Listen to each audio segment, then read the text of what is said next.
Bonjour à tous et bienvenue, je m'appelle Grace Malanda, je suis révélatrice de marques personnelles.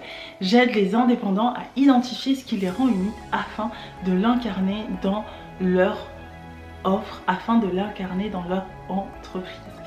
Aujourd'hui, je vous propose de répondre à une question que l'on vous pose souvent, à savoir, est-ce qu'il est possible de lancer et développer son activité en ligne sans les réseaux sociaux ?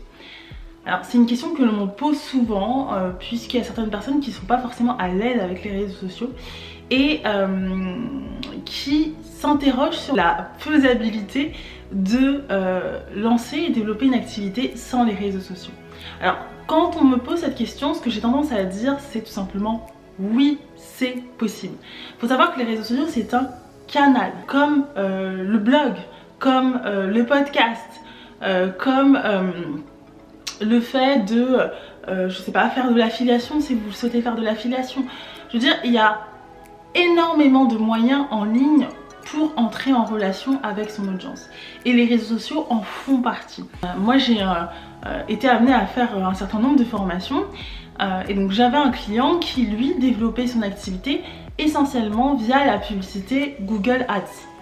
Il avait un site internet, il n'avait pas de réseaux sociaux, par contre il avait un site qui était très bien construit de manière à convertir les personnes qui venaient de par la publicité sur Google. Donc là on se rend bien compte que en fait toute sa stratégie reposait sur Google. Donc moi je vous invite pas à faire la même chose parce que j'ai tendance à dire de ne pas mettre tous vos œufs dans le même panier, mais tout ça pour vous montrer qu'effectivement on peut faire autrement que les réseaux sociaux. Et si je prends l'exemple de mon client, lui c'était essentiellement grâce à Google Ads.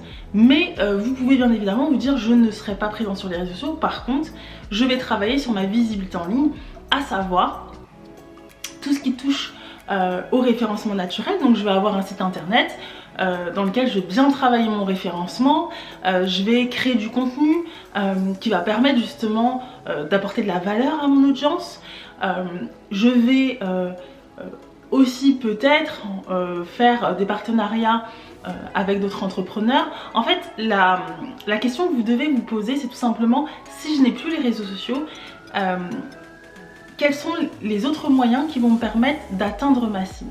Encore une fois, une chose aussi qui est hyper intéressante dont on ne parle pas, il faut savoir que les réseaux sociaux vont travailler sur votre visibilité.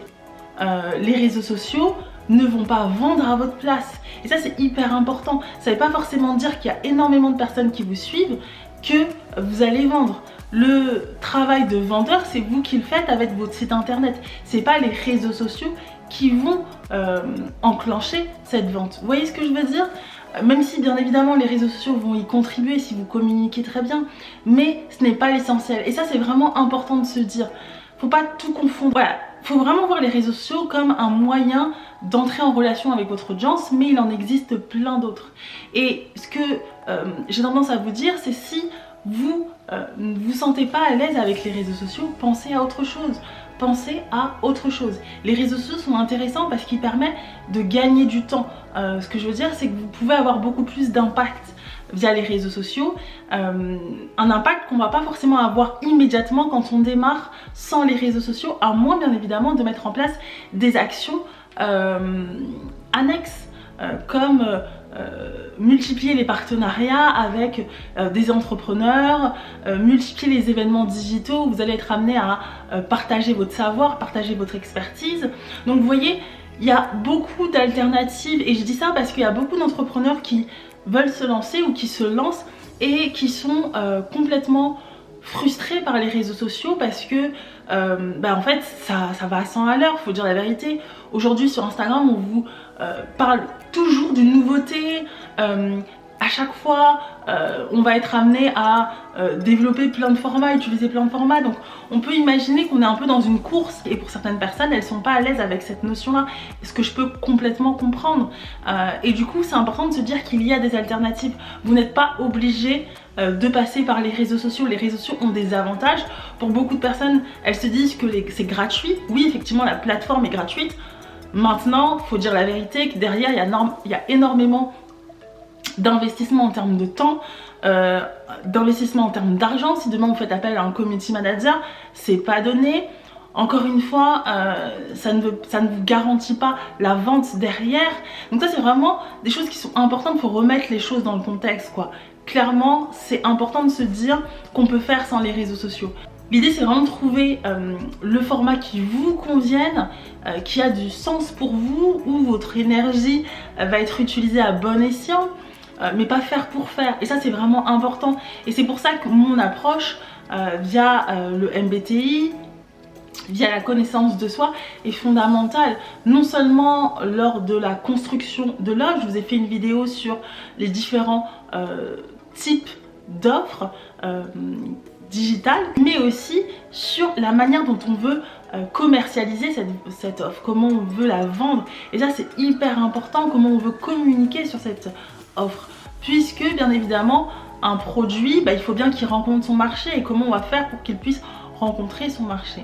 Donc ça, c'est des choses qui sont hyper importantes, qui vont dépendre de votre personnalité en fait, de vos appétences pour tel ou tel format, vos appétences pour tel ou tel canal. Et ça, c'est hyper important de le prendre en compte. Ça fait 6 ans que j'entreprends et je me suis rendu compte que en fait, on n'est pas tous égaux face à la vie de manière générale, mais clairement face à l'entrepreneuriat, on n'est pas tous égaux. Il y a des personnes qui vont être très à l'aise dans le fait de prendre la parole, de partager leur expertise, d'autres personnes qui vont préférer écrire, d'autres qui seront beaucoup plus à l'aise en petits groupes, des personnes qui vont pas oser prendre la parole en live parce que voilà, les lives c'est compliqué à mettre en place. D'autres personnes qui vont être hyper pertinentes quand elles seront justement face à leurs clients. Donc l'idée, c'est de se dire ok, où mes compétences, où mes talents vont être utilisés à bon escient, où je me sens bien pour le faire. Et pour ça, je vous invite vraiment à vous écouter. Votre intuition est votre meilleur ami. Vous allez me dire que bien évidemment, ça va dépendre du type de personnalité, mais généralement, votre intuition est votre meilleur ami. Faites-vous confiance et testez, expérimentez. Moi, j'ai tendance à dire que l'expérimentation est la meilleure des écoles. Testez, expérimentez. Tous ces entrepreneurs qui disent que en fait j'ai peur de faire des erreurs, en fait c'est juste la base de l'entrepreneuriat. Entreprendre, c'est expérimenter, c'est faire des erreurs, c'est revenir en arrière. 3 pas en arrière, 2 pas en avant, 4 pas en arrière, 6 pas en avant et rebelote. C'est l'entrepreneuriat. Bien évidemment, le fait de se former vous permet de gagner du temps, vous gagnez des pas en avant. Mais encore une fois, c'est toujours dans l'expérimentation. Vous devez vraiment sortir du cadre et vous dire que ce qui est bon pour l'autre ne l'est pas forcément pour vous. Donc tentez, n'ayez pas peur de tenter d'expérimenter ce qui vous convient pour au final choisir ce qui vous correspond le mieux. Et encore une fois, ce qui vous correspond le mieux, mais aussi regardez vos chiffres, regardez ce qui ressort le mieux, ce qui fonctionne le mieux. Si dans les petites graines que vous avez semées, vous vous rendez compte que en fait j'aime beaucoup le format vidéo et que je me rends compte qu'il y a pas mal de personnes qui viennent de YouTube, en fait continuez et potentiellement concentrez-vous sur ça. Mais vraiment partez du principe que bien évidemment il y a des personnes qui vont être amenées à mettre en place des choses. Avant de les appliquer, posez-vous la question si cela vous convient. Essayez d'analyser votre énergie à ce moment-là. Ne faites pas les choses pour faire les choses si vous n'êtes pas aligné avec, si vous ne vous sentez pas à l'aise. Et je trouve que le meilleur moyen pour identifier cela, c'est quand vous ne faites pas les choses. C'est-à-dire que quand vous ne faites pas quelque chose que vous devez faire, demandez-vous pourquoi. Et je trouve que c'est un bon indice pour identifier un blocage et potentiellement identifier le fait que vous ne soyez pas spécialement à l'aise avec cette action, que vous n'y croyez pas ou que vous n'êtes pas totalement aligné avec ça. Je ne dis pas que c'est tout le temps le cas, mais c'est un indice pour essayer de comprendre. Donc soyez curieux, expérimentez, interrogez-vous. Vous êtes la meilleure boussole de votre business. Vraiment, faites-vous confiance et voyez ce qui vous convient. Dites-moi en commentaire si vous aussi vous avez été confronté justement à cette question, si parfois vous avez l'impression d'être bloqué lorsqu'il faut passer à l'action, à l'aspect stratégie. Dites-moi tout ça en commentaire, j'ai hâte de vous lire. Je vous souhaite une très bonne journée et je vous dis à très bientôt pour de nouvelles vidéos. Ciao!